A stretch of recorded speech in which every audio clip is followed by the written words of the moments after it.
ಶಿಡ್ಘಟ್ಟ ಶಾಸಕ ರವಿಕುಮಾರ್ ವಿರುದ್ಧ ಬಿಜೆಪಿ ಮುಖಂಡರ ಆಕ್ರೋಶ. ಸಂಸದ ಸುಧಾಕರ್ಗೆ ಓಪನ್ ಚಾಲೆಂಜ್ ಮಾಡಿದ್ದ ಶಾಸಕ ರವಿಕುಮಾರ್ ಯಾರನ್ನೋ ಓಲೈಕೆ ಮಾಡೋ ಉದ್ದೇಶದಿಂದ ಮಾತನಾಡಿದ್ದಾರೆ. ನಮ್ಮ ಸಂಸದರಿಗೆ ಬಿ ಫಾರ್ಮ್ ತನ್ನಿ ಅಂತ ಚಾಲೆಂಜ್ ಹಾಕಿದ್ದಾರೆ.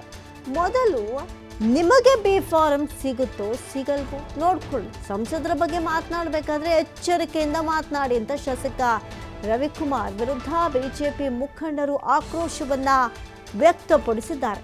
ನೋಡಿ, ಇಲ್ಲಿ ಬಿಜೆಪಿ ಮುಖಂಡರು ಆಕ್ರೋಶವನ್ನು ವ್ಯಕ್ತಪಡಿಸ್ತಾ ಇದ್ದಾರೆ. ಒಂದು ಕಡೆ ಶಿಡ್ಲಘಟ್ಟ ಶಾಸಕ ರವಿಕುಮಾರ್ ವಿರುದ್ಧ ಓಪನ್ ಚಾಲೆಂಜ್ ಮಾಡಿದ್ರು. ರವಿಕುಮಾರ್ ಯಾರನ್ನೋ ಓಲೈಕೆ ಮಾಡೋ ಉದ್ದೇಶದಿಂದ ಮಾತನಾಡಿದ್ದಾರೆ. ನಮ್ಮ ಸಂಸದರಿಗೆ ಬಿ ಫಾರ್ಮ್ ತನ್ನಿ ಅಂತ ಚಾಲೆಂಜ್ ಹಾಕಿದ್ದಾರೆ. ಮೊದಲು ನಿಮಗೆ ಸಿಗುತ್ತಾ ಸಿಗಲ್ವಾ ಅದನ್ನ ನೋಡ್ಕೊಳ್ಳಿ ಅಂತ ಈಗ ಪ್ರತಿಕ್ರಿಯೆಯನ್ನ ಕೊಟ್ಟಿರುವಂಥದ್ದು.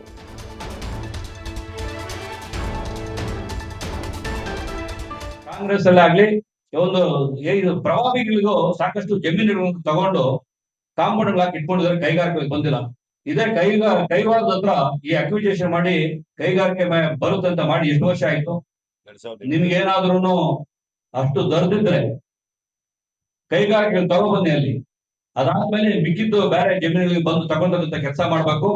ಯಾವುದೇ ಕಾರಣಕ್ಕೆ ಅಲ್ಲಿ ಕೈಗಾರಿಕೆಗಳು ಬರೆದಿರ ಮತ್ತೆ ಕೈಗಾರಿಕೆ ಜಮೀನು ತಗೋತೀವಿ ಅಂದ್ರೆ ನಮ್ದು ಹೋರಾಟ ಇದೆ ರೈತರ ಜೊತೆ. ನಾವು ಕೂಡ ರೈತರ ಜೊತೆ ಕೂತ್ಕೊತೀವಿ, ಯಾವುದೇ ಕಾರಣಕ್ಕೆ ಬಿಡೋದಿಲ್ಲ. ಇವತ್ತು ಏನೇ ಇರಲಿ, ಯಾರ ಬಗ್ಗೆ ಆದ್ರೂ ಮಾತಾಡ್ಬೇಕಂತ ಹೇಳಿದ್ರೆ ವೈಯಕ್ತಿಕವಾಗಿ ಮಾತಾಡ್ಬೇಕಂತ ಹೇಳಿದ್ರೆ ಶೋಭೆ ತರೋದಿಲ್ಲ, ಒಳ್ಳೇದಲ್ಲ. ಯಾರೇ ಒಂದು ಅವ್ರವ್ರ ಯೋಗ್ಯತೆಗಳನ್ನ ಅವ್ರವ್ರು ಅಳ್ಕೊಂಡಂಗಾಗತ್ತೆ. ಜವಾಬ್ದಾರಿ ಸ್ಥಾನದಲ್ಲಿ ಇರ್ಬೇಕಾದ್ರೆ ಜವಾಬ್ದಾರಿಯಾಗಿ ಯಾರೇ ಆಗ್ಲಿ, ನಾನೇ ಆಗ್ಲಿ, ಸಂಸದರೇ ಆಗ್ಲಿ, ಶಿಡ್ಲಘಟ್ಟದಲ್ಲಿ ಇರ್ತಕ್ಕಂಥ ಶಾಸಕರೇ ಆಗ್ಲಿ ಮಾತಾಡ್ಬೇಕಂತಂದ್ರೆ ಅವ್ರಿಗೆ ಒಳ್ಳೇದು ಅಂತ ಹೇಳ್ತೀನಿ.